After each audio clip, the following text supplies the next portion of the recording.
Low blow. Don't ask why. Ask why not. Just because is as valid a reason as any to build a truck. As often as there's an inspiring or otherwise touching story behind a build, it's also just as common that the truck itself is the only reason needed. When you look at the beautiful classic lines of a 1960 to 66 Chevy GMC, for instance, you can't help but want to dive right in. Case in point, Dave Schneider's 65 Chevy C10.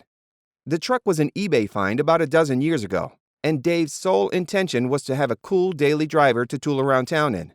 Things were fine and dandy for a while. That is, until the engine blew one day. It's a friggin' terrible predicament to be in, but boy, does it open up a bunch of options when you have to pull an engine and stare at an empty bay. But it gave Dave the time needed to come up with some pretty wild ideas. All he needed was some space in the garage and plenty of money. Dave ordered a Scott's Hot Rods front suspension cross-member kit to update the front end with Air Ride, so it only made sense to treat the back as well.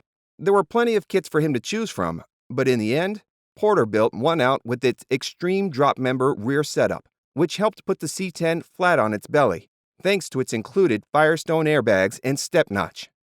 After all that, though, Dave still hadn't dealt with the engine situation that caused him to tear the truck apart in the first place, so he picked up a new 350 crate engine and called it a day. If you're wondering why the words you just read don't quite match up with the photos, there's a logical explanation. The induction setup is a whole other story. Dave was already going against the grain by sticking with the classic Chevy small block, but it's the Hampton Root-style supercharger topped by 6 Stromberg 97 carbs that really stands out. A built turbo 350 keeps things simple in the shifting department, although we're curious about how well it'll hold up over time, especially when Dave hits the nitrous trigger. At least he has Wildwood brakes hidden behind each Colorado Custom Sugar City wheel to slow the truck down after hitting ludicrous speed.